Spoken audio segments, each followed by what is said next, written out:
Hello everyone. If you are new to my channel, then consider liking and subscribing.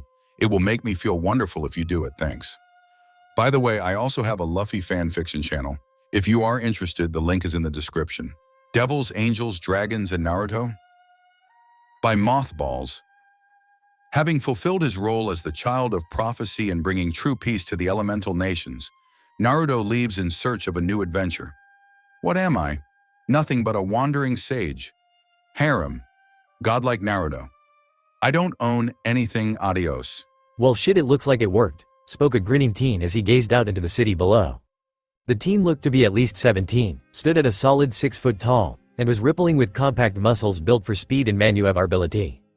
He wore a form-fitting short-sleeved black shirt that was tucked into a pair of black shinobi pants that were taped at the ankles. Over top the shirt he wore a sleeveless crimson-red trench coat that bore a rust-orange spiral which had the kanji for sage at the center of it. On his feet he wore a pair of black ninja sandals that looked like they had seen better days. A pair of shining bright blue eyes glowed even in the darkness of this night, reflecting what little moonlight was able to make it through the clouds. His face was devoid of any fat or blemish, leaving a refined and handsome face befitting someone of royalty.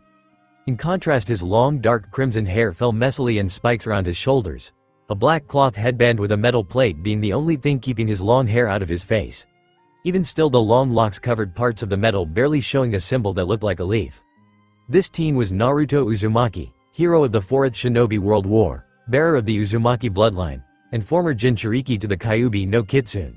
After Naruto had defeated Pain, Nagato, and the man had brought back everyone he had killed, Naruto had realized how weak he really was. He had had to rely on the Kyuubi's yokai as well as sage mode to pull him out of that near-death experience. Of course those things made him a force to be reckoned with, but his predecessors had needed no such things. Jiraiya was an incredibly strong nen even without the use of sage mode. The Shoden, who was hailed as the Kami no Shinobi, had made a name for himself using only his skills as a tactician and his prowess with his mokuton. His father had managed to single-handedly turn the tide of the 3rd Shinobi War using his 2 signature jutsu. They were all able to stand on their own feet without the use of outside help. They had all made a name for themselves and carved out a part in the history books as legends using their own 2 hands, their minds, and their sheer force of will. After his little epiphany, he had decided to seclude himself in Mount Myoboku, and while there had thrown himself into every possible area of shinobi life he could, abusing the hell out of the Kage Bunshin jutsu and his own insane stamina. Within the span of a month he managed to learn all the basics he had been denied at the academy due to his status as a jinchuriki. In another month he had begun to master the art that he was made for, ninjutsu. With his almost Biju level reserves he could toss out S-rank jutsu left and right like Tsunade could toss away money gambling. Not even Jiraiya or the Sandaime could claim such a thing.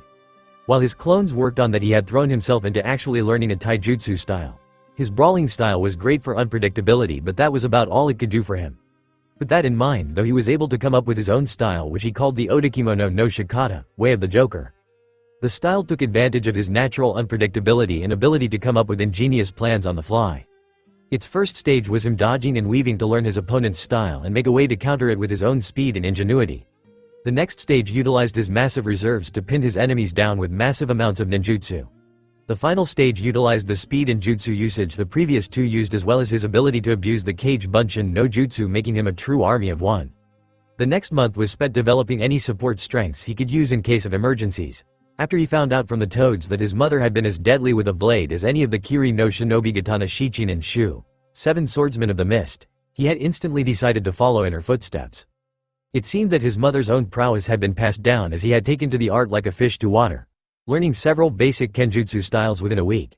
He decided to follow his mother's own style and make a kenjutsu form that was unique to him, following the same principles as his taijutsu style. The Esamono no Shikita, Way of the Trickster, was born. Speaking of his mother, he had met what had remained of her soul inside the seal after an encounter with the Kyuubi. When she told him about what being an Uzumaki meant, he had broken down and vowed that he would make his clan proud and revive the fear and awe that their name had once brought broad. Doing so had inadvertently unlocked his Uzumaki heritage, turning his once bright blonde hair into the signature crimson locks of the Uzumaki. Though they were much darker and vibrant than most Uzumaki, he however kept his striking blue eyes, which his mother told him fit him more. Before she left, she informed him that both she and his father had left several scrolls containing jutsus, letters, and other things in a sealing tattoo on his right shoulder. What he found inside said seal left him shocked. One scroll contained his mother's personal okatana, as well as a scroll detailing the basics of her style named Benihime, Crimson Princess. His father had left him a scroll of how to perform the jutsu that had given him his moniker, the famed Hiraishin no Jutsu, Flying Thunder God technique. Both had left letters telling him how much they loved him and regretted what they had to do, his father being especially apologetic knowing that it was his idea to seal the kyuubi into his son. Both had also left him a massive scroll that contained several smaller scrolls that contained several jutsu of every element, even having some Jikukan, time-space, techniques and Fuinjutsu, sealing techniques, notes. Within the month he had mastered his mother's Kenjutsu style and mixed it into his own, mastered the Hiraishin to the point of no longer needing the markers, become a seals master easily on par with the legendary Mito Uzumaki, and learned enough jutsu to put both Kakashi and the Sandame's own ninjutsu knowledge to shame. Within those months he had risen from his base level of Chunin to the level of such legends as Hanzo the Salamander and Pain, Nagato who were said to be able to fight on the level of the Ichibi, Nibi, and Sanbi. With the use of Sage Mode and or Kyuubi he could easily be on the level of the Rokubi or Nanabi. It was at the ending of this month that Tsunade had told him of the impending Cage Summit in Tetsu no Kuni, Land of Iron, that would determine how the hidden villages would handle the threat of Akatsuki. She had specifically told him because she wanted him to accompany her as a bodyguard, both because she knew the progress of his current training, and having the man who had done the impossible and defeated Pain as her bodyguard would give her a slight edge in the debate.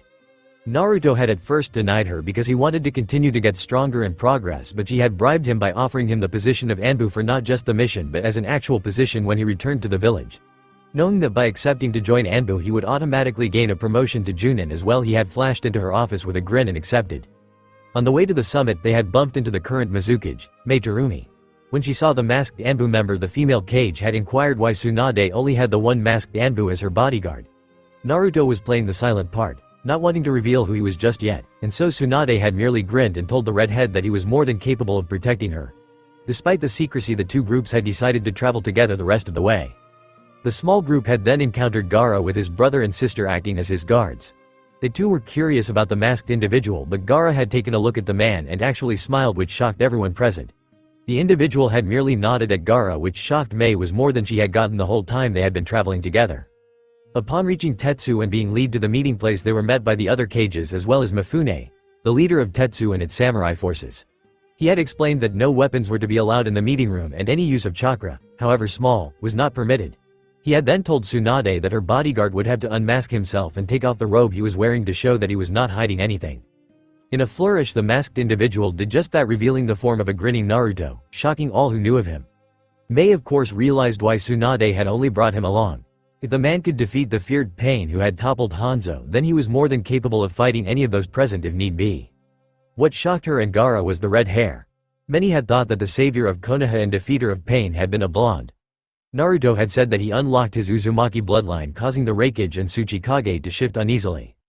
They had known that he was an Uzumaki but thought that his father's genes had suppressed his Uzumaki genes. But to hear that the bloodline that had brought fame and power to the village of Uzu and had needed the joint forces of 3 of the great villages to take down was not comforting. The fact said bloodline was now in the hands of the man who had brought down Pain, had trained under the famed Gama Sennin Jiraiya and Sharingan no Kakashi, and was the son of their most feared and hated enemy, the Kiroi Senko, made matters even worse. The meeting went off as expected with the cages bickering like children. Mei and Gaara had both tried to have some sort of input but were instantly shot down by the Raikage and the old Tsuchikage, Onoki. Tsunade had merely sat back and let them bicker amongst themselves with her hands steepled in front of her face and her eyes closed. After a rather loud comment from Mei and his almost breaking the table, the room was overcome with an awkward and tense silence. Taking advantage of the situation, Tsunade had asked, "Are you all done fighting like little children?" infuriating Mei and the Tsuchikage. Before they could retaliate, Tsunade launched into talking about her plan of having all the villages, large and minor, joining forces to take down the threat of Akatsuki. Before they could rebuttal, they were yet again interrupted but by the forms of Tobi and Sasuke Uchiha appearing this time. Tobi had then begun to tell them of his Eye of the Moon plan, ranting and raving like the lunatic he was. Before he could finish though, a sandal met his face, rocketing him out of the room. Before Sasuke could move, he found himself on his back with the same sandal standing on his windpipe, stopping him from breathing. The cages looked up in awe to see Naruto bowing and apologizing for his rudeness, stating that he couldn't stand it when the bad guy monologued. An infuriated Tobi stormed back into the room only to have a fist smash into his masked face, sending him through the wall yet again. Tobi questioned how the blonde was hurting him when the power of his Sharingan should make him intangible. Naruto appeared behind him, his oak katana held at the Uchiha's throat. All who saw it were shocked. When Naruto had disappeared, a very familiar trail of light followed him. It wasn't his father's yellow flash. No, it was his own crimson flash. It seemed Konoha once more had the feared Hiraiishin no Jutsu in its forces. Tobi and Sasuke had retreated, and after seeing Naruto manhandle the two most powerful members of Akatsuki, the other Kages as well as Mifune, had agreed to Tsunade's plan. Both Kumo and Iwa had suffered massive losses due to Minato. They did not want to be on the receiving end of his feared jutsu powered by a biju. In the end, despite the edge the joint shinobi forces seemed to have thanks to Naruto, the Uzumaki had been captured, shocking everyone. However, when they saw the signature fox-like grin on his face as he was taken away, they couldn't help but laugh and shake their heads at the very Naruto-esque action. Instead of the Akatsuki's sealing jutsu absorbing the Kyuubi's soul and power, it had instead absorbed Naruto himself, leaving a very happy Kitsune the freedom to use his body and obliterate most of the Zetsu forces with a combined Bijudama and Hiraishin. The allied shinobi forces instantly fought back with a renewed vigor. Despite Tobi using the impure resurrection jutsu to revive several famous legends as well as the previous jinchuriki, they were easily handled by the current legends like Kakashi, the Kages, Sasuke, and the now free Kyuubi.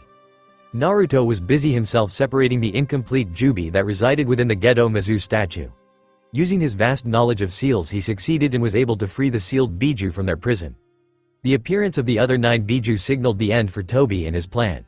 He had brought Madara back, but even the Uchiha elder knew that he could not fight against the combined might of the 9 Biju, the 5 Kages, and the true heir of the Rikudo Sennin. Tobi, or Obito as he was later found out to be, and Madara were easily destroyed. Their existence, as well as a chunk of Hai no Kuni, was wiped off the map by Naruto and the Kyuubi's combined Biju. Rasen Shuriken no Jutsu. Soon after, the allied forces destroyed the remainder of Zetsu forces, and Kabuto, Orochimaru met a fate similar to Madara and Obito at the hands of Naruto and Sasuke. Soon after, an era of true peace came to the elemental nations. Tsunade stepped down and shocking everyone named Kakashi as the Rokudame Hokage. She of course stated that he was not her first choice, but Naruto had turned down the position. Naruto had explained that he was happy to have fulfilled the wish of his parents and godfather, but peace just was not for him. Even after becoming a full-fledged sage and becoming in tune with nature itself, absorbing the Kyuubi's powers and freeing said Biju, he had gained a lust for battle. He had grown so used to living his life on the edge of a knife that doing otherwise seemed so foreign to him. And so, with the combined efforts of the Biju, Senjutsu, and his own mastery of Fuinjutsu, Naruto left his world behind for a new adventure. All of this led up to his current position, standing on a rooftop at night and gazing out into the city that lay before him.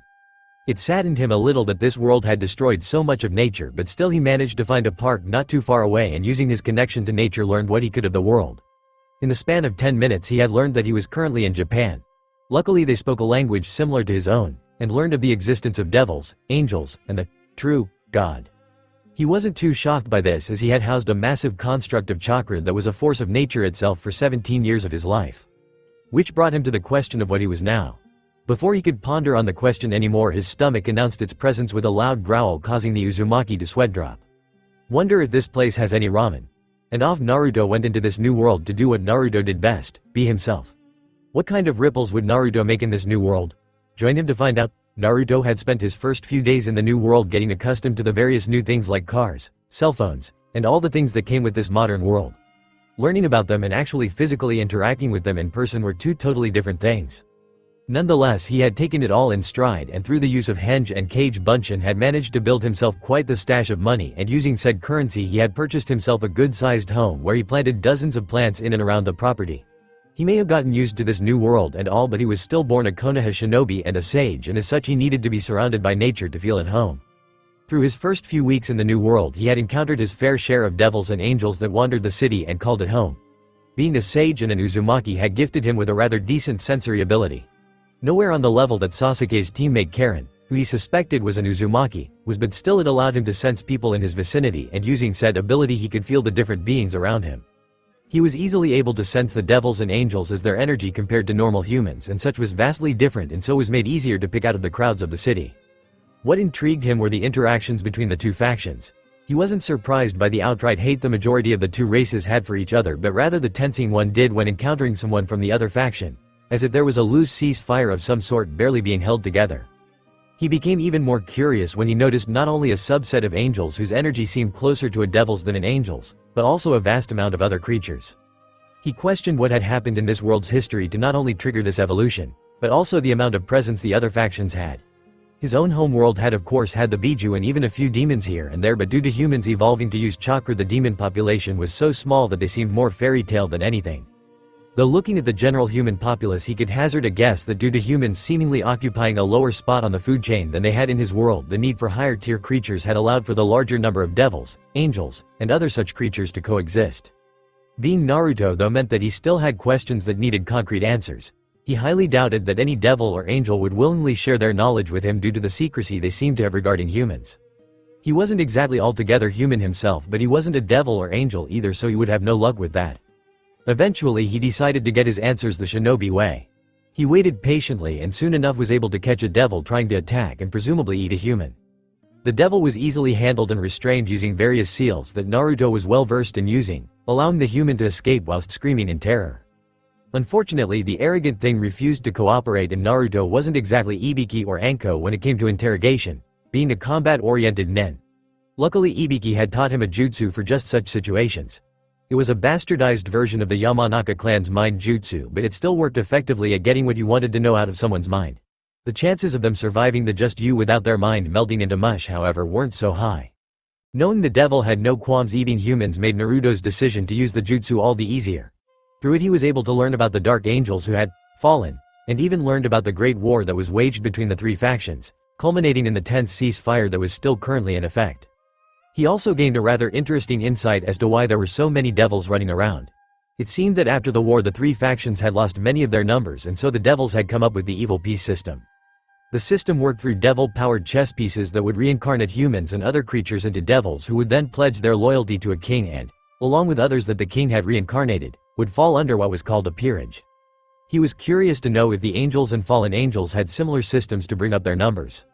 Naruto just shook his head at the information though. It seemed no matter what, war was a constant, in every walk of life in every world. He could only sigh at his own jaded outlook. He couldn't be blamed for it though. No matter what, he would always disagree with Obito and Madara's train of thinking, but he could definitely see why they had come to be how they were and why they had sought to complete the moon of the eye plan. Living the life of a jinchuriki meant that he had been indoctrinated into the dark seedy underbelly of the human species at birth, something that followed him well into his teens and even now still had a hold on him. It was partially because of his own jaded outlook that he had left his home world in the first place. He was indeed happy that a true sense of peace had come to his home, but that dark part of him nagged him every time he saw the smiling faces of some. He had given his blood, sweat, tears, and innocence to those people. To the same people who were the cause of his horrid childhood. The same people who, even after he had saved them 2 times at the risk of his own life, would have sold him out to Akatsuki if it meant saving their own skin. Sure, they hailed him as their hero now, but that voice in the back of his head always served to remind him that if he had failed he would have been crucified, blamed as the one responsible for the downfall of the world. Not wishing to dwell on such unpleasant thoughts, Naruto burned the corpse of the now long dead devil with a minor kaiden jutsu and decided to retire to his home. As he left the alley that he had cornered the demon in, he felt 3 sets of eyes watching him. One a devil, another an angel, and the last one was of the fallen angels. The last 2 radiated power in such vast amounts that even when they tried to suppress it, it was easily felt. The fallen angel dwarfed anything the angel could put out. The devil though was young yet still seemed to be relatively strong. Wanting to have fun, he looked up at where he knew they were and waved with a big stupid grin on his face. "Hi there." Naruto chuckled on the inside as he felt all 3 of them narrow their eyes in surprise at the action. "You know it's not polite to stalk people. Pretty sure that's illegal actually." And before they could react, Naruto was gone in a crimson flash, the last thing they saw being a foxy grin. "I didn't sense anything from him, at all," echoed the thoughts of the 3 hidden figures. One was a well-endowed and beautiful crimson-haired teenage girl who wore what looked to be a school uniform of some sort. The other not far from her was a well-dressed man with blonde bangs with the rest of his short messy hair colored black. The last was a handsome-looking blonde-haired man garbed in a simple white robe with gold trimmings. A few weeks later we find Naruto enjoying the peace of the neighborhood park. He had begun coming to the park regularly at night as, other than his own home, it was the only place that held enough nature for him to meditate properly. However, today his normal meditation was interrupted by the appearance of 3 very unique signatures. One was from the night that he had encountered that stray devil, and the other 2 were a fallen angel and a human with a rather odd power buried in him. None of them were anywhere near strong enough to be considered a workout, so he would just let things play out on their own. Naruto realized though that he wouldn't be able to return to meditating as the fallen angel released their power into the air. It wasn't anywhere was used to, but still it was enough to irritate him. With a sigh he ran his hand through his long crimson locks and walked to see what all the commotion was about. Naruto watched in interest as the fallen attempted to skewer the human with her tainted light powers. What piqued his interest though was that the devil was doing what he was doing and just watching it all happen. He raised an eyebrow as the fallen finally succeeded in making a human shish kebab, and at that moment the devil decided to intervene on the human's behalf. The human dying wasn't that shocking to him, having seen more than his fair share of death and even having been responsible for some of it, but what really caught his eye was the devil. She was, to say the least, a bombshell. The girl was his age, maybe a few years older, and already had curves bordering on a freaking tsunade level. Guess being a devil has some perks, Naruto thought as he examined the female devil. What really caught his eye though was her vibrant red hair. He guessed it had something to do with his father or his Uzumaki heritage, but he had always found girls with red hair more attractive. Naruto raised an eyebrow as he heard the two females trade words, the devil citing something about the fallen being in her territory. He then saw the fallen angel launch an attack at the red-haired beauty in a bout of anger over something that was said. Naruto shrugged, knowing his fellow redhead could more than handle herself, but some part of him still enjoyed playing the hero, and with a crimson flash Naruto was gone. 1 second Rias was prepared to defend herself and show the fallen angel why you don't mess with the Gremory family, and the next the red-haired guy from a few weeks ago was in front of her, stopping the light spear with his index finger, his other hand in his pants pocket. Now I'm not really against violence, but I am against unnecessary violence, especially when it involves such a beautiful girl, and with a simple move of his hand the light spear was thrust into the ground where it disintegrated. He can't be a devil if he can touch a light spear and not feel any pain from it, so that must mean he's either an angel or another fallen. But why would he save me? I'm positive he knows what I am, so why? Questioned the still kneeling Rias. Her attention was then drawn to the battle at hand when the fallen angel huffed and summoned another light spear and charged at her fellow redhead. Showing no signs of even trying, Naruto moved his body slightly to the left and lifted up his foot where it would be level with the purple-haired fallen's face. A mere second later and the tainted angel was making out with the bottom of Naruto's sandals.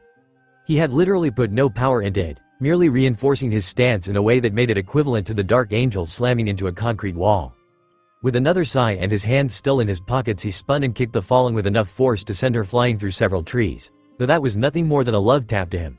Tsunade probably could have done the same with not but a flick of her finger. He then turned to the kneeling redhead behind him. I know you could have handled her yourself, but I kinda got a little bored just watching. Sorry for interrupting. I'll be off now, and Naruto turned and began to walk away. I'm sorry, but who are you? The still curious Rias asked.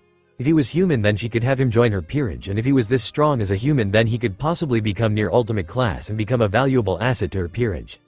Naruto turned his head and smiled his signature foxy grin. Naruto namikaze uzumaki, at your service, milady. Rias blushed at both the formal greeting and the grin that just did something to her before nodding her head in return. Rias Gremory. Nice to meet you, Rias Gremory, but as much as I would like to stay and get to know a beauty like yourself, I really must get going. Naruto, his best flirting voice. Before Rias could even say anything, Naruto was gone in a flash of red. Era, so who was Foxy-kun bucko? Asked a curious buxom bluish black-haired teen who appeared from a magic circle just behind Rias. Someone who could be very useful to have in my peerage, Akano, answered a still thinking Rias. This Naruto person was powerful, much more powerful than he let on. It scared her to think that he may well be on the level of ultimate class already. For that brief second where he flashed away, she had been able to catch a glimpse of his power, and what she saw was unbelievable. Akano then pointed at the human Rias had resurrected as one of her pawns. Era, what about Issei-san bucko? Oh him? Take him back to his home. He'll be fine and we'll have Kiba bring him to us tomorrow during school. Rias replied, waving her hand nonchalantly. She was interested in the sacred gear Issei had, but Naruto had caught her attention more than the pervert. This is odd to say the least. A confused but still calm Naruto spoke aloud to himself. Whenever he used the Hiraishin, he would sense two titanic energies for the briefest of moments while he was in the in-between. He had used the jutsu many times in his world, and all he could see when using it was an almost endless void of inky blackness. The jutsu was a jikukan, time-space, jutsu, and worked by using the user's chakra to literally create a hole in the universe. Once outside of the mortal realm, you would then create another hole that would lead you to wherever it was that you were aiming to go. Due to the difference in how time flowed in this void realm, the technique seemed to be an almost instantaneous teleportation. The markers his father used were a focal point for his chakra, so that way he wouldn't get lost in the jumps between the realms and end up inside a volcano on the other side of the world. However, Naruto had been able to use the special chakra that was the Uzumaki bloodline to eliminate the need for a marker. He still needed a focal point, yes, but with as dense as Uzumaki chakra was, he could do much the same as his mother had and turn it into physical chains. Using the chakra chains, he would make a sort of handrail to the place he wanted to be and simply follow the chakra chain to its end. However, his curiosity had been piqued when he saw that the void realm he was using to do the jumps housed two massive energies. Using his mastery of the jutsu, he made the first hole into the void realm and then never made the second hole, leaving him inside the void. This world's in-between was what had made him blink in curiosity. It reminded him of what Jiraiya had described to him that one time on their training trip, that one of his spies, hookers, had slipped him something called LSD. There were various odd and brightly colored orbs floating about, and there was a sense of endlessness to it. On top of that, the whole place was a bleeding mixture of iridescent colors that would have disoriented many. He sensed that other than him there were the two other massive sources of energy, and both came rather close to his own power level, maybe even having more energy than he himself did. Knowing this, a grin of excitement spread across his face. To catch either of the two beings' attention, he flared his chakra, making the ground on which he stood crack. With his grin still on his face, he felt the two massive sources of energy begin to quickly move towards him. It didn't take long for him to see one of the sources of energy, as it was a massive red dragon. He quirked his eyebrow as he saw that the other energy source was what appeared to a preteen dressed in a gothic loli costume of some sort. The massive dragon grumbled in questioning, "What are you doing here, human?" "Well, you see, I've been looking for someone strong enough to spar with, and I happened to feel your power, so I thought, why the hell not? And here we are," spoke the cheeky red head.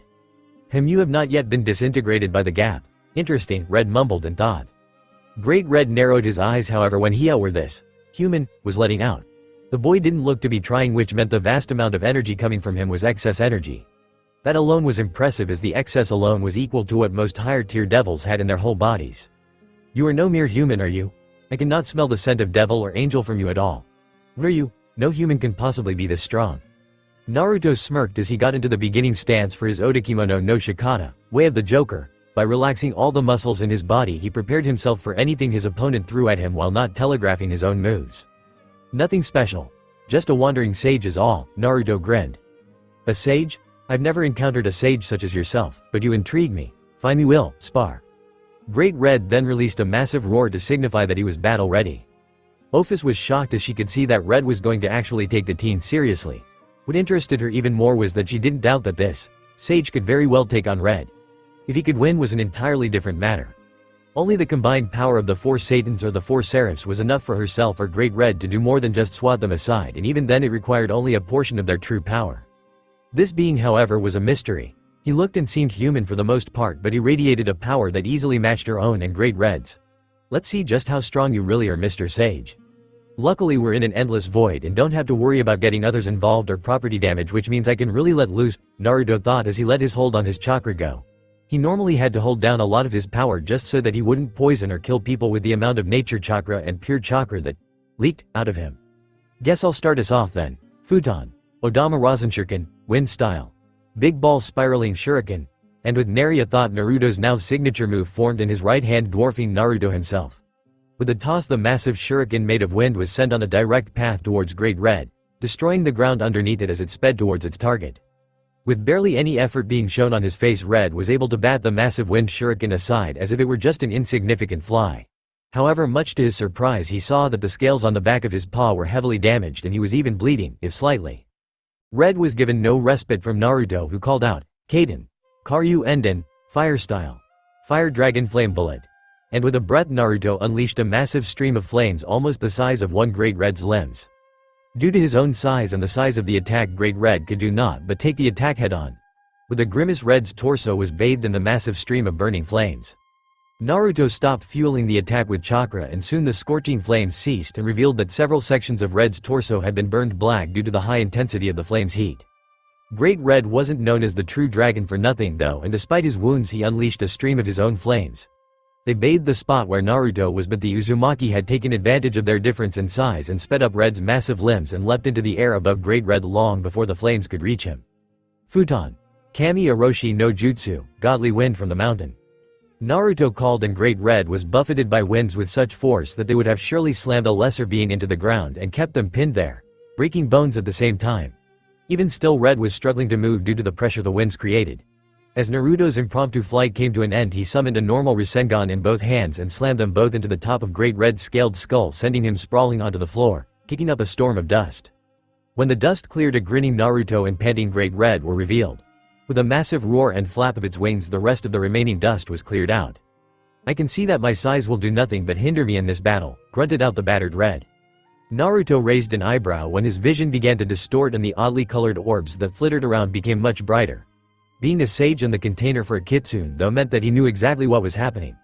Naruto merely blinked once and the world around him faded back to normal. He was shocked though when the form of Great Red was revealed again, but this time in a much smaller size. Where Naruto was barely the size of one of Great Red's claws, he was now only a few inches shy of Great Red's size, putting the true dragon at around 6 foot and some inches. Didn't know you could use illusions, but you're gonna have to do a lot better than that to fool me with an illusion. Naruto spoke as he once more took the beginning stance for his taijutsu style. I figured as much as I can smell kitsune on you, and they are the only creatures whose illusions best my own. Though that illusion was only meant to distract you so I could shrink myself to a more suitable size, revealed the now much smaller Great Red. With a nod to other, the two were off in burst of speed only seen when fist met paw. Naruto was shocked to find that Red was actually very skilled in terms of hand-to-hand combat. He had figured that a dragon of his size would just use said size to his advantage and not even worry about knowing any actual style. What threw him for a loop was how Red incorporated the use of his tail and wings into it. He used his wings as distractions or shields and his tail as an extra limb to hit with. Naruto though had made his style to be able to fit any situation, and sparring with a 9-tailed kitsune helped to prepare him for just such styles. The two separated, Red spewing another stream of flames and Naruto calling out, "Suiten! Daibakufu no Jutsu, Great Waterfall." When the two attacks met, a huge amount of steam clouded the area, reducing the visibility of most greatly. But Naruto was a shinobi sage and Red was a dragon, so neither needed their vision to do battle. Great Red used the reduced visibility to his advantage and cast an illusion over the red head. Naruto knew almost instantly that he was in an illusion and dispelled it, but the short time it took him to dispel the illusion was all Great Red needed to slam his scaled paw into the side of Naruto's face. Naruto was sent flying out of the misty area and skidding across the floor, red hot on his tail. As Naruto bounced off the ground, Red used his tail and wrapped it around Naruto's ankle and sent him into air at breakneck speeds, a stream of dark red flames following. The flames burned so hot that the air began to steam up around the stream. A few seconds later, the smoking form of the uzumaki was seen plummeting to the ground, where it crashed, cratering it due to the velocity it had gained from its fall. Even still, Red wasn't keen on letting Naruto have any sort of breathing room. Red took to the air before he once more let loose a stream of flames into the crater where Naruto had landed. The blazing heat from the flames was so hot that the ground they impacted upon began to melt into molten lava, filling the crater with the burning rock. Before Red could even fully stop the flames, he felt a fist smash into his scaled abdomen, causing him to bend over in pain and loss of breath. Naruto didn't end it there though and grabbed the dragon's skull and slammed it into his knee, though he paid for that as Red's scales tore into his skin and tore off a good chunk of it. Despite this, Naruto spun and heel kicked the true dragon in the snout, sending the dragon speeding towards the unforgiving earth. A massive cloud of dust and shrapnel was sent into the air as Red's body impacted with the earth. Naruto then flashed to Red's fallen form, Rasengan in hand, only to have the true dragon's tail puncture straight through his abdomen, causing him to stumble and giving Red the opening he needed. Red used his tail to slam Naruto into the ground repeatedly, using the respite to get himself into a standing position and regain some breath. Great Red then savagely tore through Naruto's chest with his clawed hands, the sage coughing up the blood from his now punctured lung. With a pained groan, Naruto managed to form the hand seals for his next technique, Futon.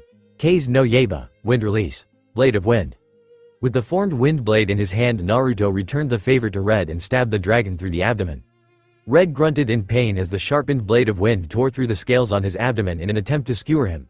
Before the technique could fully penetrate him, Red tossed Naruto away, violently tearing his claws and tail from the red-headed sage. Naruto's body tumbled across the ground before finally stopping with Naruto sprawled out on his back. Much to both Red and Ophi's surprise, they heard Naruto begin to chuckle before slowly pulling himself to his feet, a grin plastered on his face. His clothes and cloak were torn in several places with stains of blood covering his shirt in several large patches. But instead of the gaping wounds they expected to see, they say only the smooth and tanned skin that lay underneath the shirt. "How are you still not wounded? I've stabbed you twice now with my claws and once clean through with my tail," shouted an irritated Great Red. Even Ophis would have been severely wounded at this point, yet this supposed sage remained unscathed. Naruto only chuckled. "My family was known for its abnormal longevity and healing. Mine was amplified thanks to a friend of mine, and it only got stronger as I got older. Of course you have a healing factor. Just great. As much as I am loath to admit it, I'm on my last legs here. One last go?" questioned the grinning Great Red. He wouldn't openly admit it, but he enjoyed battling just as much as any dragon. It was in their very DNA to want to fight and show who was dominant, to show who stood at the top of the food chain. His battles with Ophis were more like spats, and neither really wanted to fight, even if neither would admit to it. But this sage had pushed him to Fige had been but an arrogant hatchling out to prove his worth, and it had been many a century since those days.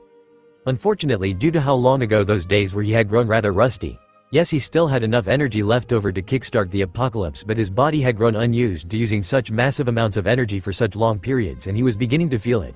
If he tried to use any more energy than what his body would allow, it may actually start physically hurting him. On the sidelines, a gaping Ophis attempted to regain her composure. She had been witness to many a great battle in her long lifetime where blood was spilled by the gallons and even magic flew like the very wind, but these two, their battle was nothing like that. Neither really used flashy magics or spilled too much blood. It looked more like one male dragon fighting another to show who was the alpha, and such fights only involved pure force of will, the very strength in their body, and the cunning they had in their minds. Even still, she knew who had won this fight. Should this sage lose this last little skirmish, Ophis knew that thanks to his abnormal healing factor, which was insanely rare even amongst beings such as them, that he would simply rise once more and be ready to dish out even more. Great Red, on the other hand, truly was on his last legs. From the way they fought, Ophis knew that this Naruto person had gotten to his current level through blood, sweat, and tears, and had fought tooth and nail to constantly keep getting stronger. Herself and Great Red had grown complacent knowing that they were at the top, until recently at least. Fair enough, as I do want to ask some questions, Naruto grinned. With a nod to each other, the two godlike beings began to charge up their final technique. In Naruto's right hand, gale force winds began to form a vortex that dug out trenches where the winds touched the ground. In his left hand, flames that seemed to melt the very ground around them formed a similar vortex. Naruto recalled when he and Sasuke had performed this technique to destroy Kabuto and his own little Zetsu army. The redhead knew that performing the attack on his own weakened it severely because Sasuke was a much better fire user than he was, being able to recreate the blaze release, but that didn't mean that his version wasn't insanely strong. When performed in tandem with Sasuke, the jutsu had been the only jutsu to ever be marked as a triple S rank kinjutsu. His own version, while weaker, was still a double S rank. The only just use stronger than this was the version he performed with Kurama. Across the way, Great Red mentally grinned as he knew he was going to lose this last little skirmish, as he could feel the amount of energy those two attacks alone had, and they were more than what he could perform right now. Fresh, he could pull off just as much destruction the two attacks could, but he wasn't fresh, far from it. Nonetheless, his pride wouldn't allow him to just give up without going down swinging. Naruto slammed the two swirling vortexes together and let it fly, calling out, "Shippuden, Korin Shippu Shikoku no Ya Zeroshiki, Scorch Release, Halo Gale Jet Black Arrow Style 0." The very air around the swirling shuriken-shaped technique was almost boiling from the intense heat being emitted while the winds continued to gouge a trench into the ground several feet deep. With a mighty roar, Red unleashed his own attack, the bright red beam flattening the ground underneath its user and itself due to the pressure the attack emitted. Due to the swirling and cutting nature of the attack, Naruto's empowered Rasengan was able to carve a path straight through the beam of energy. Red closed his eyes in preparation for the technique to hit, only to barely feel the heat and cutting power graze his side. He looked behind him to see that the destructive technique had curved around him and miles away exploded, making a crater several hundred feet deep and several hundred feet across. Red only chuckled before falling to the ground in exhaustion. "You never quite explained me to why you're following me," Naruto asked as he calmly walked to his home, an equally calm Ophis walking beside him. "It's simple. You have the capacity to manhandle Great Red, and I want him out of the dimensional gap so that I may have my peace and quiet once more," Ophis calmly spoke, not even turning to look at Naruto. Naruto just shook his head as he could tell she was lying as slightly, but he wouldn't push the matter. Due to his being the child of prophecy and the container of Kurama, who was an empath, he had received a gift of sorts that allowed him to know what kind of person someone was almost instantly and then bring out their good traits.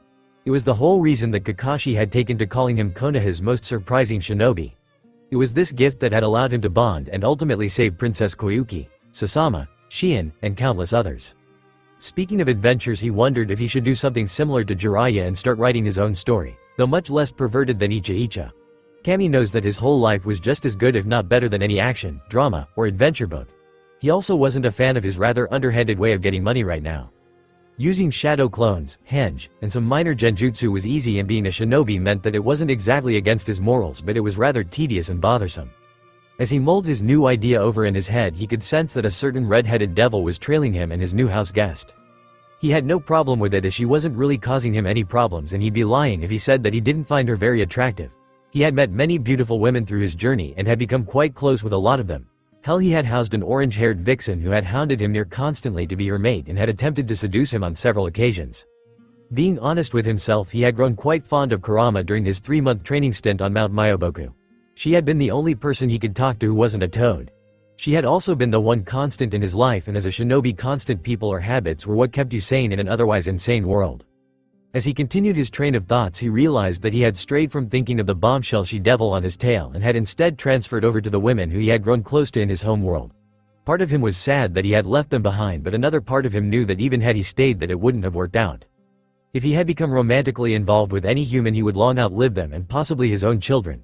Uzumaki longevity powered by Biju chakra and senjutsu meant that he was going to live quite a long life. His ancestor Mito had lived well into her hundreds, and that was because of her Uzumaki blood alone.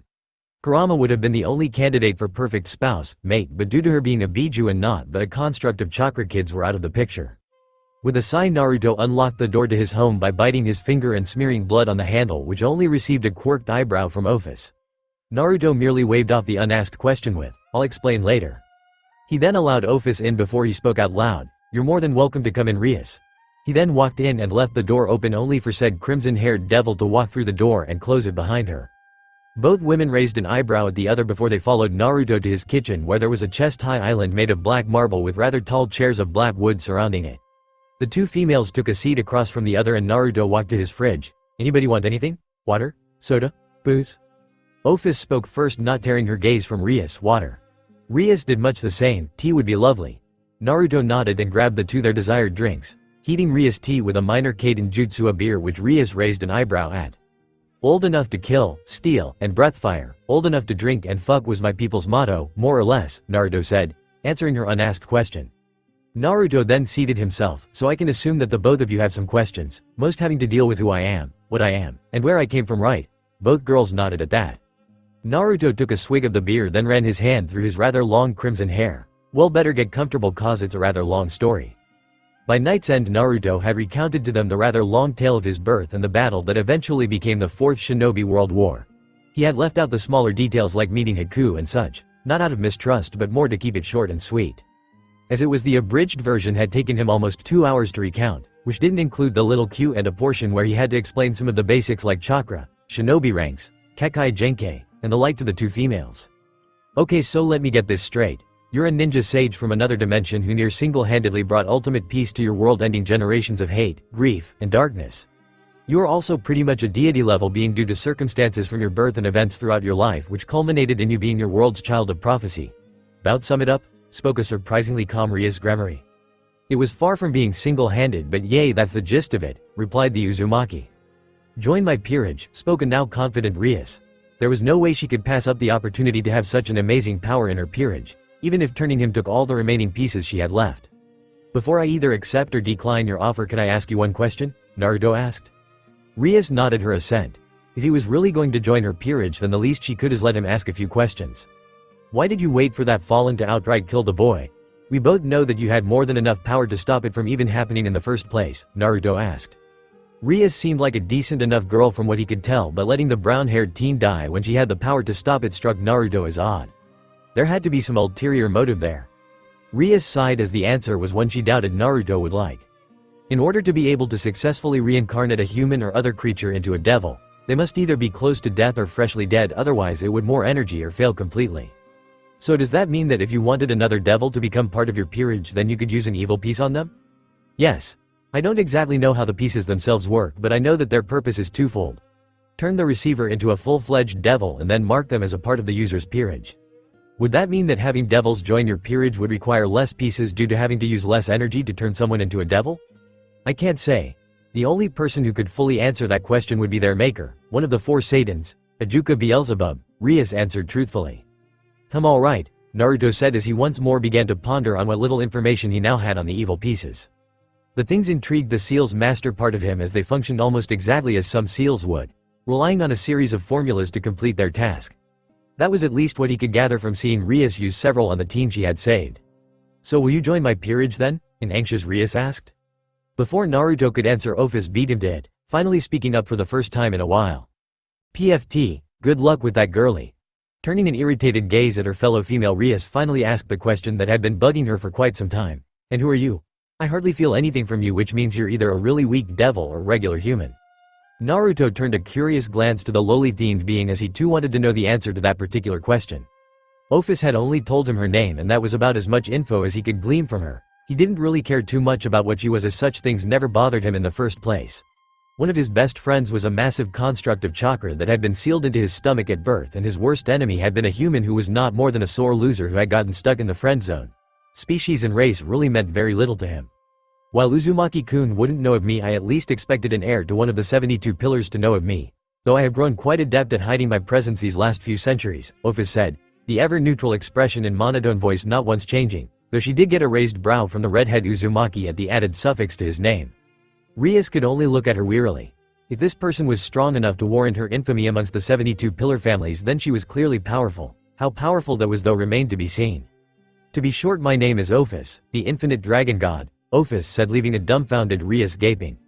Naruto just handed the information as he himself wasn't much for titles despite his own numerous ones. Back in the elemental nations, many had taken to calling him the Naidame Rikudu Sennin, second sage of 6 paths, Biju no Tente, master of the tailed beasts, and various other monikers likening him to his ancestor. Rias on the other hand was left bewildered at the information. Office and Great Red were said to be 2 of the strongest beings in existence, only being matched by the power of the true god. Not even the Seraphs or 4 great Satans could stand up to their power, let alone the corrosive properties of their home plane, the dimensional gap. Yet what shocked her even more was Naruto's own calm demeanor, as well as the fact that Office had taken such an interest in her fellow redhead. To have caught the attention of such a powerful being spoke volumes about his own power, but how he compared to Office remained to be seen. If Office had taken a liking to Naruto, then that meant he had to be somewhere close to her level, which by proxy meant that he was just as strong as any of the Satans, if not stronger. It was at this point that Rias realized that there would be no way possible for her to have Naruto join her peerage. She doubted any of the Satans, her brother included, could perform such an act. As much as I've enjoyed our conversation, I think it's about time to go on and hit the hay. I already know Office planning on staying here, but what about you, Rias? Naruto asked as he stretched. I wouldn't mind staying here as well, as it is already pretty late, Rias said, still lost in thought about Naruto and what made him so special. Alright, well, restrooms are upstairs, as are the bedrooms. Help yourself to anything that's here. Night, Naruto said as he himself headed in the direction of the stairs. The 2 women stood seated, Rias looking at Office questioningly. Never thought that the Ouroboros dragon would be a gothic Lolita. Being a big tig cow isn't everything, Gremory, was Office's monotone rebuttal. Before Rias could say anything else, Office had left the room, presumably to find a room for herself. The red-headed Gremory was left to silently fume at the insult before she followed Office and Naruto up the stairs to the bedrooms.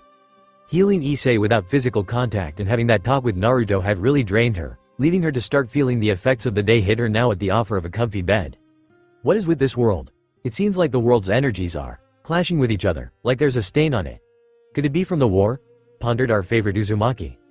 He hadn't had the chance to properly acquaint himself with the natural energies of this world, and due to the large differences between his own and this world, he was afraid that it would cause him problems if he tried to use sage mode. However, when he reached deeper into the earth, into the subconscious of the world, it seemed that it was all out of balance. He sensed remnants of what seemed to be a more potent form of the energy the angels used, although there was something very odd about them, and a heavy sense of dread and darkness that seemed to surround a dense massive, well, for the lack of a better word, evil. The amount of malice and darkness that came from the mass was something that dwarfed that of anything that he had ever felt before. He doubted that not even the hatred that had once held a chokehold on his world could even compare to it. It all deeply troubled the redhead, as he knew that for something like that to occur meant that something cataclysmic must have happened in the past to leave such a scar on the world. It had taken decades of war, the creation of the Jubi, and the weakening of the Shinju to wound his own world, resulting in the underlying darkness that perverted the elemental nations until he had taken the burden of the world on his own shoulders to solve the problem. If it took all of that to create what happened to my world, then what the hell happened to leave this wound? Does it have anything to do with the amount of devils and angels? Does this world maybe have a dying Shinju as well? What the hell is happening here? Is something wrong, Senpai? The blonde Bishonen knight Yuto Kiba asked. Rias only sighed in response. She was currently in Kuo Academy's occult research club building, which was used as a front for her peerage members and herself to go about their business. She had spent part of the morning with Naruto and Office, who she had come to dislike for her irritating monotone voice as well as the various insults she would throw at Rias. Rias knew she was no match for the dragon god and as a result could only fume and try to insult Office back, which was very difficult due to her natural lack of emotion. She had left Naruto's home in a huff because of this and was still irritated enough that her peerage could tell with just a glance. Nothing, Kiba. Just go get Issei-san so he can tell him the news, alright? Rias said as she regained her composure. Of course, Senpai. A few minutes later we find one Issei Hyodo comically and frantically running around the room whilst pulling out his own hair, shouting random things at revelation of his being a devil. Rias was left rubbing her forehead at the boy, while Akano giggled behind her hand, Kiba's sweat dropped, and Kaneko, Dot was being Kaneko and eating a piece of cake. Before he could make even more of a fool of himself, everyone heard a masculine voice come from the window. "Geez kid, calm down. Is it really that big of a deal that you're a devil now?" Both Kiba and Kaneko prepared themselves to combat the red-haired teen while Akeno merely stood there already somewhat familiar with Naruto, only to hear their king say, "Naruto-kun? What are you doing here?" Many members of the room were shocked at the familiarity with which Rias spoke to her fellow redhead. Many knew that she was not one for getting too close to too many people, so to hear her use such a familiar suffix deeply confused everyone as to who this teen could be to earn such a privilege. "Had some questions you might be able to answer, and the kid over there intrigues me," Naruto said from his seated position on the windowsill. "Kid? What do you mean kid? You don't look that much older than I am," yelled Issei. "Fair point, but I've seen and done more than you ever could in 2 lifetimes. Have you felt the blood of your enemies coat your hands? The rush of adrenaline as you fight to stay alive just a bit longer? The pain of losing one of the few people who ever gave a shit about you? The shock of someone you consider a brother stabbing his hand through your chest, because you got in the way?" The occupants of the room could only stare in shock, wide-eyed. The steely look in his eyes and the slight change in his posture told them that everything he had said was the absolute truth. Even Rias was shocked by what he had said. He had given Ophis and her the abridged version of his story, and so a lot of things were left out. "You intrigue me more and more, Naruto Uzumaki." Issei could only nervously shake his head in the negative. "Exactly. So until the day you've gotten some actual real-world experience, I will not stop calling you kid," Naruto spoke. Rias coughed before speaking. "Well, maybe I can answer your questions and explain to Issei the details about his new life all at the same time, so why not stay a bit?" Naruto just shrugged before making himself comfortable on the windowsill. The redhead only quirked an eyebrow here and there when he found a similarity between Devil Society and life back in the elemental nations. Especially when looking at the lifestyle the nobles lead. What really piqued his interest when Rias told Issei why she had specifically wanted him in her peerage. Apparently the kid held some powerful artifact called a sacred gear within him that would boost his abilities significantly. The way Rias described the item reminded him of the treasured tools that his own people had revered, the items that the Rikuduo had used to defeat the Jubi. However, the idea that such a powerful tool would have virtually no drawbacks sounded a little too off to him. He understood that they were powerful tools and that Issei specifically wielded the power of a dragon, who even in his world were revered for their immense power, but still it was too good to be true. He would have to do some looking into the matter a little more himself. There had to be something more to these sacred gears. For now, the only thing you can do to raise your status in the devil world is to pass out these flyers and help the people who call on your services. Kiba can help show you the ropes, so to speak, Rias said, dismissing her knight in Nippon. Kid's got potential, especially if what you said about that sacred gear thing is true, Naruto said while gazing out at Kuo Academy in slight interest.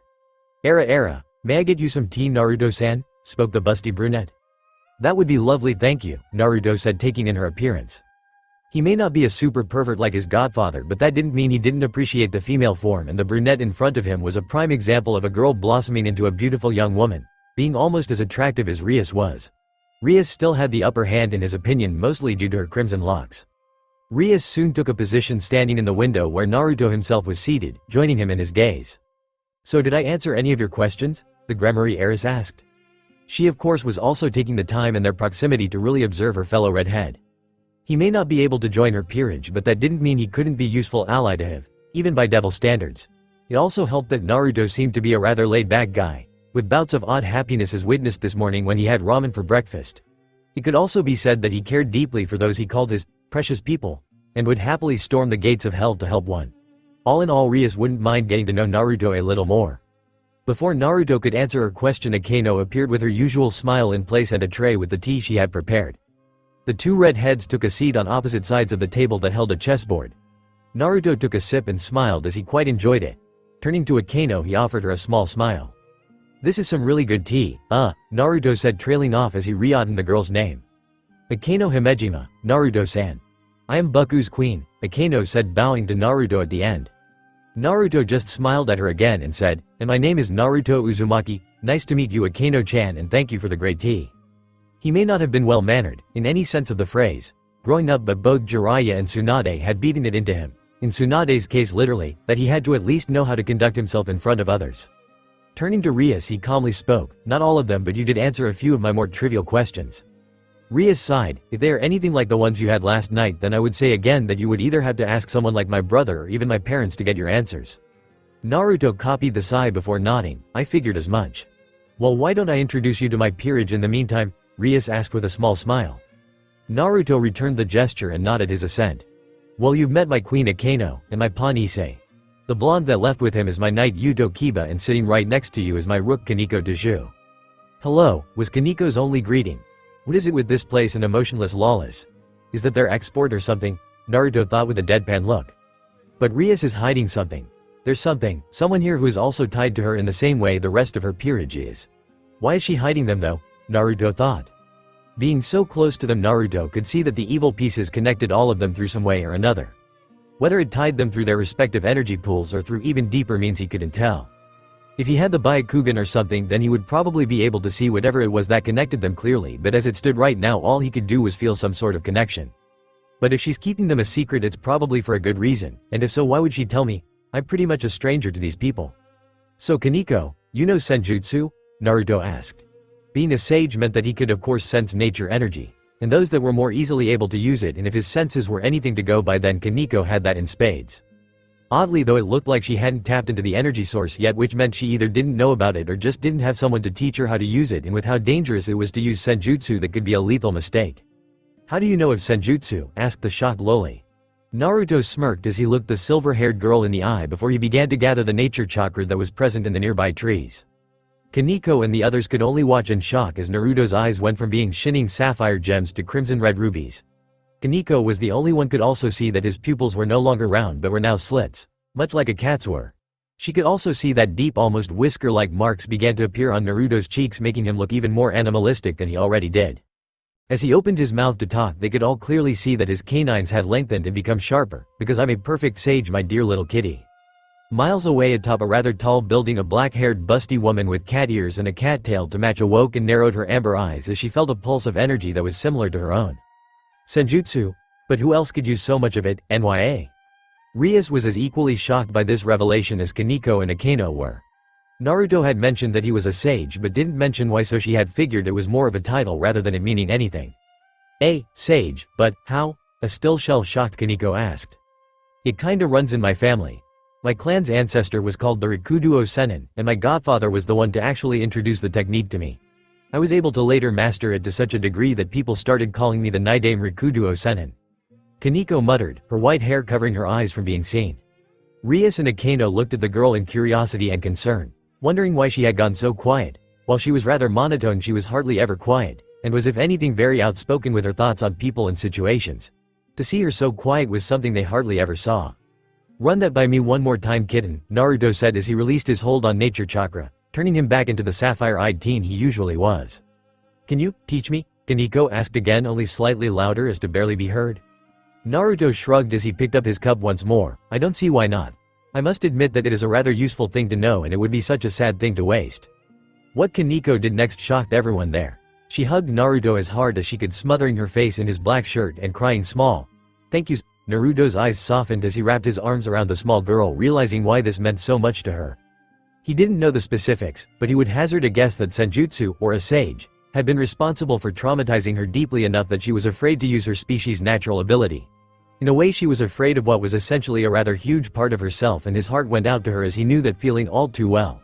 To fear something that was with you since birth was in a way the same as being frightened of yourself, and that was never a healthy thing for the psyche. Kaneko on the other hand was overcome with emotion. She may have been small when it happened to her, but she knew her sister like no other, and so knew that what people had said happened was not the full truth. Nonetheless, she had seen what senjutsu had caused and was afraid of what else it could cause. To see someone like Naruto so effortlessly use it and still maintain such a calm aura around him meant that he knew the positives and negatives to such a powerful skill. If he could teach her to do the same, then she would never have to fear the what if situations anymore. Rias and Akano just watched on with small smiles. They both knew why this meant so much to Kaneko, and they were happy that she could finally find happiness without having that fear hanging over her head. Of course, the situation with her sister was still very much so a thing, but that didn't mean that she couldn't enjoy the happiness that Naruto had brought to her life. You just keep getting more and more interesting, don't you, Naruto? Rias thought. Breathe slowly, Kaneko. Do not let anything bother you. You must be like nature, stoic and unperturbed, a calm Naruto said as he stood over his new white-haired student. After agreeing to train the young Nekosho, Naruto had seen fit to start bringing her to his home after school each day, and when she wasn't busy with contracts, they would meditate in his own personal sanctuary that he had built specifically for that purpose. It wasn't anything too special, with a small pond at its center with various mid-sized trees encasing the clearing and an assortment of other greenery to add some color and life to the place. not to mention making it easier to practice senjutsu. Although it served its purpose well, giving any who wanted some much desired peace and quiet away from the hustle and bustle of the city, Naruto had found that he much preferred the grove in the city park over his own thanks to the critters that called it home. His own little sanctuary lacked the warmth and energy that came with animal life. Kaneko was situated in the middle of the pond atop a smooth gray rock that protruded just above the shallow and calm waters.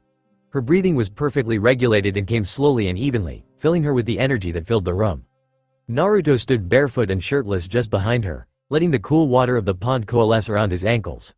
A small smile appeared on his face as he looked down at his young Nekosho apprentice.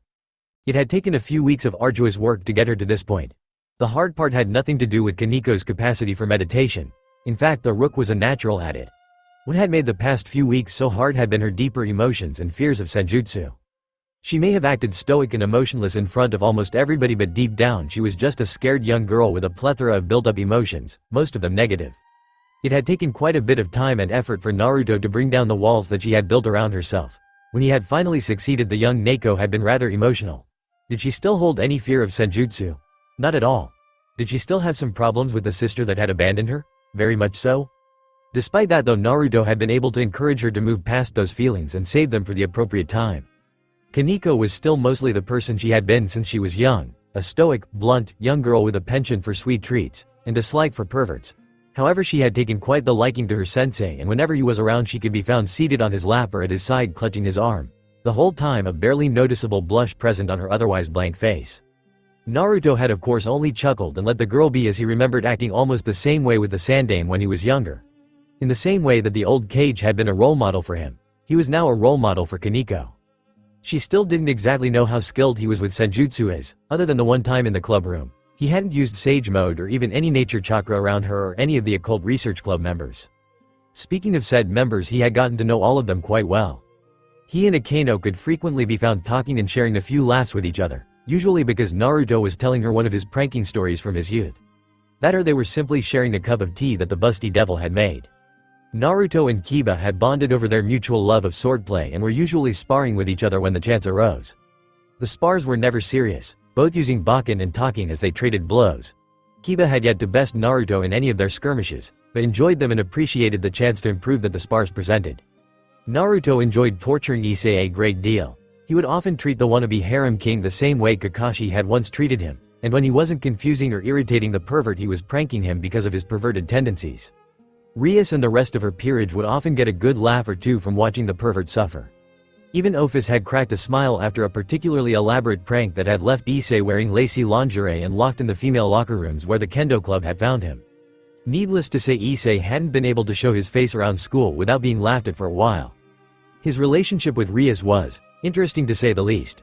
The Gremory heiress was treating Naruto like a puzzle and was trying to figure him out. Why, Naruto had no idea. That wasn't to say the two weren't friendly with each other, far from it in fact. The redhead could be found with him as often as Kaneko. She wasn't as physically clingy as her rook, but she had no qualms invading his personal space bubble. This had become even more apparent after Naruto had managed to beat his fellow redhead at a game of chess. When she had explained that it was similar in concept to shogi, Naruto had agreed to a match thinking it would be fun. A half hour later, a wide-eyed Akeno and Rias stared at a smiling Naruto as he claimed Rias Kane. After that, if Rias wasn't in the club room or in class, she was either at Naruto's home or with the Uzumaki himself. It had become worse, or better, depending on who you asked, when the sage had awoken one morning to a fully nude Rias using him as her personal pillow. Had the former Jinchuriki been any less of a man, he probably would have passed out from a massive nosebleed or become extremely frantic at the sight. However, being friends with Anko and the student of not one but two perverts, one a self-declared super pervert, had left Naruto a little dulled to such things though, especially after 3 years of following Jiraiya into various brothels and strip clubs for information. Sure, his instincts were practically screaming at him to take the devil right then and there, and he would be lying if he said that he hadn't been highly aroused by the view, but he was still Naruto Uzumaki, and Naruto Uzumaki's willpower was the stuff of legends. All of this meant that when Rias awoke, she was shocked to find Naruto not ogling her lustfully or panicking over her naked presence, but simply gazing out his window as the sun slowly began to rise over the horizon. While being nude didn't bother her in the least, she knew that her figure could turn the heads of any man, and some women, even fully clothed. She was further shocked when Naruto gave her a simple, "Good morning, sleepyhead," before getting out of the bed and heading to the kitchen to make breakfast. After that, it became a routine for Rias to sleep with Naruto in his bed. She also became even more fervent in her pursuit to know more about Naruto, though trying to get a rise out of him though sexual advances had been added to that mission list as well. Ophi's relationship with Naruto was an odd one. She wasn't always around, off doing whatever it was a dragon god did, but when she was around she wasn't too far from Naruto. The gothic Lolita would usually return with questions about Naruto and more often than not he would answer her truthfully. None of the questions were too prying, but were more probing in nature instead, a little more subtle than Ria's own way of trying to get his story. Ophis had also taken to mocking Rias in her ever monotone voice any chance she got, and this had sparked a sort of rivalry, although nobody could tell if it was reciprocated or not as Ophis' blank face made it very difficult to discern her thoughts and feelings. All in all, it had been an interesting few weeks for all of them. Naruto felt a little more comfortable getting close to all of them, knowing that as devils them dying of old age was very unlikely, if it was even a possibility at all. That was another reason that Naruto had entertained the idea of getting to know both Kaneko and Rias on a more personal level. He dearly missed the relationships he had back home, but the redhead had long ago realized they'd to terms with both his own immortality and his friends and pseudo-family's mortality. With Rias and her peerage, though, that wasn't exactly a dilemma. Rias had once let it slip that her elder brother Sirzex was actually a few centuries old, and her father and mother were much older than that as well, yet her brother looked no older than 20-something and her parents were much the same. Even with this knowledge though, Naruto was a little wary of starting any sort of relationship like that. It was true that he had zero enemies in this world, with not one soul knowing his past and who he really was, with Rias, Kaneko, and Ophis only knowing bits and pieces of it at the most. Still, his instincts were telling him that something big was in the works, and he had no doubts that he would more than likely be pulled into whatever it was, whether he liked it or not. He had a strong feeling that it involved whatever it was that had left a scar on the planet and that odd light power that was with it. For now though, he would focus on getting everybody as ready as he possibly could, starting with Kaneko and her senjutsu. Good Kaneko. Feel the energy that flows through the trees, the water, and even in the ground. Let it come to you, Naruto coached. Despite not showing any outward sign that she had heard him, he knew that Kaneko was hanging on his every word. The smile on his face grew larger as he noticed that the nature chakra present in his little grove was flowing towards Kaneko in manner similar to a calm river's flowing waters.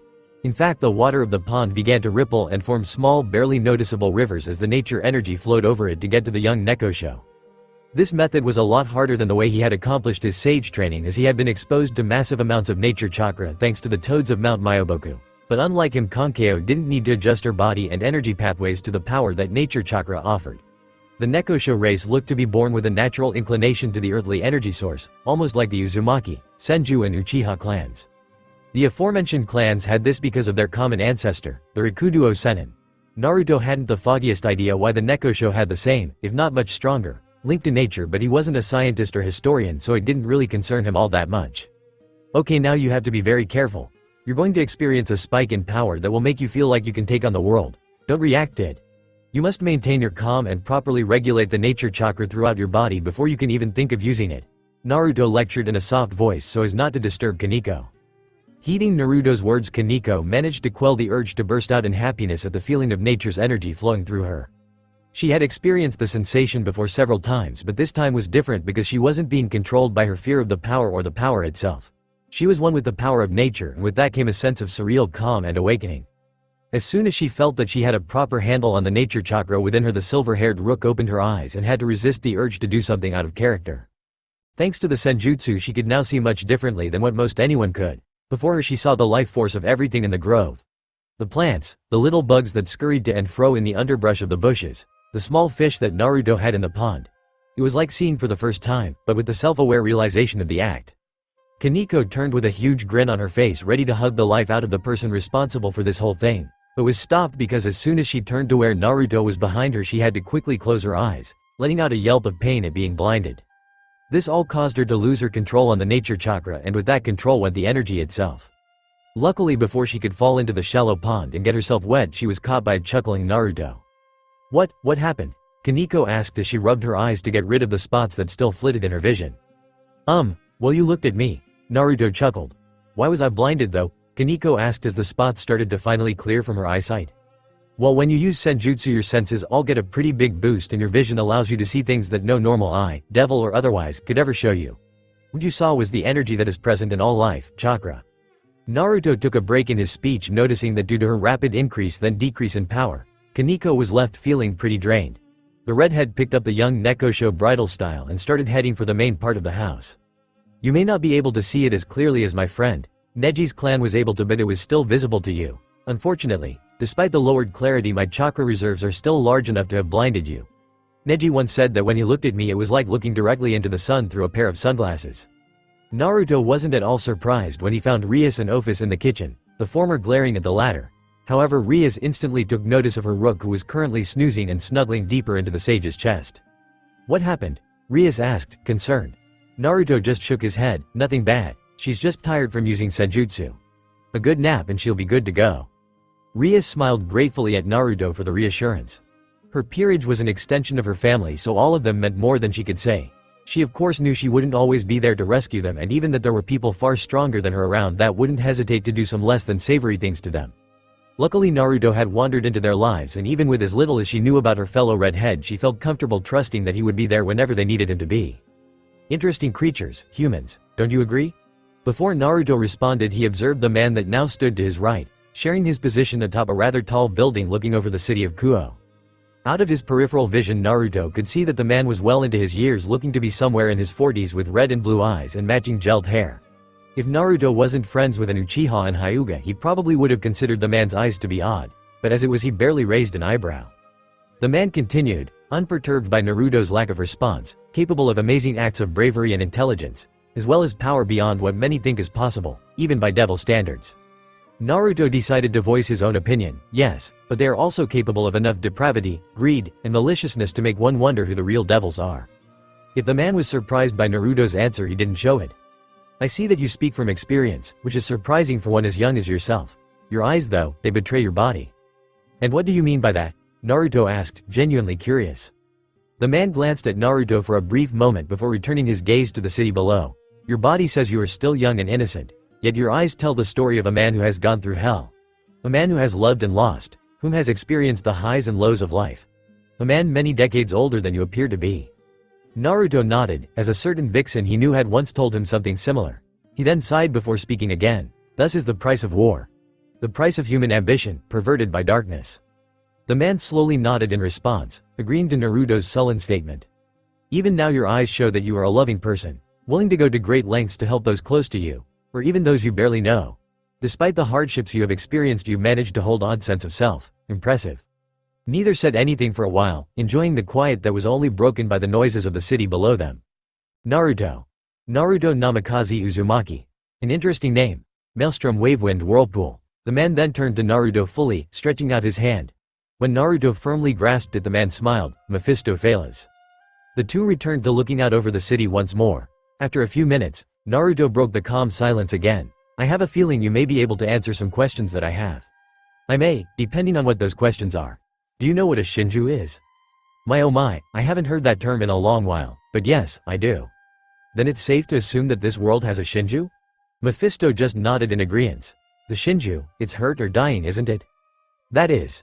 A difficult question to answer. Naruto turned a curious look towards Mephisto. "How so?" "I'm assuming you are aware of the three factions and their leaders, correct?" Naruto just nodded. "Well, in a time before recorded history, there was a shinju. However, due to some event or other, its power was split into a number of pieces. These fragments gained sentience and became the various gods and goddesses, some stronger than others due to having more of the shinju's energies. What was left formed the first generation of devils and other creatures." "Can you be more specific?" Mephisto sighed. "I'm afraid not. As I said, this was before recorded history, and most of the gods and goddesses from that time are either dead or have passed down their power. The same can be said for the devils of that era. As a result, very few remember or even have knowledge of that time." Naruto also sighed before gesturing for his companion to continue. "As far as I know, the Christian god decided that, since he had such a vast amount of power, more than all but a handful of beings, he would split it into three parts. Part of that divided energy gave birth to his servants, the angels. The other kickstarted the growth of life on this here planet.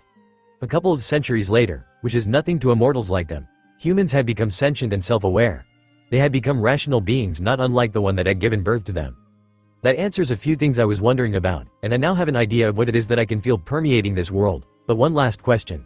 There is a darkness that coexists with the light that I believe to be the remnants of that god. What is it?" "That is the darkness itself. I'm sure you know of the balance between light and dark, correct?" Mephisto inquired, seemingly shaken by something. "Of course. It's a basic rule of life, that there can be no light without darkness and vice versa," Naruto answered. He had become acquainted with that particular philosophy when he saw that, Although peace had come to the elemental nations, there were still bandits, thieves, murderers, and other such vile people. Although the numbers of such criminals and the frequency of their depredations had dropped severely, they had never been the problem in the first place. The source of the hatred and greed that was the cycle of life had been the hidden villages and ultimately the ancestors of the senju and uchiha, Hagoromo's own two sons, Indra and Asura. Ironically, Madara and Obito had played a huge part in the bringing about of peace. It had been under threat of the Eye of the Moon plan that all the hidden villages discarded any distrust or hatred of each other and banded together, united in their desire to maintain their free will. Ages of darkness had brought about an age of light. Yes, well, being that the shinju, in and of itself, is life in the purest form means that it has equal parts dark and light, Mephisto continued. Naruto nodded again. The darkness of his world's shinju gave birth to the monster that was the Jubi. The light of the shinju had turned Hagoromo Otsutsuki into the famed Rikudo Sennin. The light gave life to the deities and the devils and such. The dark however birthed something else. I do not know the full story, but I do know that whatever it was eventually caused the death of the Christian god and several other deities. Naruto had to resist the urge to facepalm at the information. Of course this world's shinju turned itself into a damn deity-level monster. He had managed to stop Obito and Madara from unleashing the wrath of an incomplete Jubi, but his furry former tenant had explained that had they not been able to, there would have been very little hope for them, as, even incomplete, the monstrous Jubi was a force of nature unto itself. Not even the combined might of herself and the Hachibi could hope to compare to the immense power that was the Shinju incarnate. What made Naruto so annoyed was that he had no doubt that through some occurrence or another he would find himself having to either stop someone from awakening the beast or stopping the beast itself. Something which he doubted would be even remotely possible, even with him using Sage Mode and every other trick that he had in his bag. Nonetheless, Naruto turned to the well-dressed Mephisto. "Thank you for the information, it was indeed very helpful." "No problem at all. Now may I ask a question of you?" Mephisto spoke. When Naruto nodded, the elder man continued. "What exactly are you, Uzumaki-san? I can sense that you are indeed powerful, immensely so in fact, but I cannot tell if you are a devil, angel, or even a dragon. And I have been around long enough to acquaint myself with almost every race that exists here on Earth, in the underworld, and even those that reside in heaven." The redhead chuckled at the question and the annoyance that he seemed to be causing the elder devil. "Well, I can tell you for sure that I am none of those things." Mephisto racked his brain for an answer but refused to acknowledge the one possibility. After some time of racking his brain, he finally came to a seemingly impossible conclusion. "You can't be human, can you?" Again Naruto chuckled, this time at the expression of obvious confusion and shock on his new friend's face. "Once upon a time, although even that is debatable thanks to the circumstances surrounding both my birth and my mother. But no, I don't think I can say I am human anymore." Mephisto's face grew even more confused at the vague answer. "Then what are you?" Naruto shrugged with an amused smile firmly in place. "Nothing but a wandering sage looking to see all the world has to offer." As soon as Naruto had uttered the last syllable, he was gone in a flash of crimson. Mephisto laughed aloud at the answer as well as the speedy exit. "You are a most interesting character, Uzumaki-san. I wonder what surprises you'll have in the future." As Naruto was walking back to his home, getting the occasional odd stare for his choice in clothes, he noticed that both Rias and Issei were talking to a young girl who looked to be around Kaniko's age. The girl was dressed in what looked to be a nun's habit, if Naruto had to guess, and had blonde hair that was just a few shades darker than his own hair's former color. Rias was the first one of the small group to notice him and waved him over with a small smile on her face. Naruto returned the smile and strolled up to them, offering a grin to the nervous young girl. "Hey Rias-chan, perv," the Uzumaki said with his foxy grin still in place, looking at Issei. Issei decided it would be best for him not to respond to the jab, and so he only nodded. Naruto turned to the young nun. "And who would you be?" The blonde girl smiled brightly up at Naruto. "My name is Asi Argento."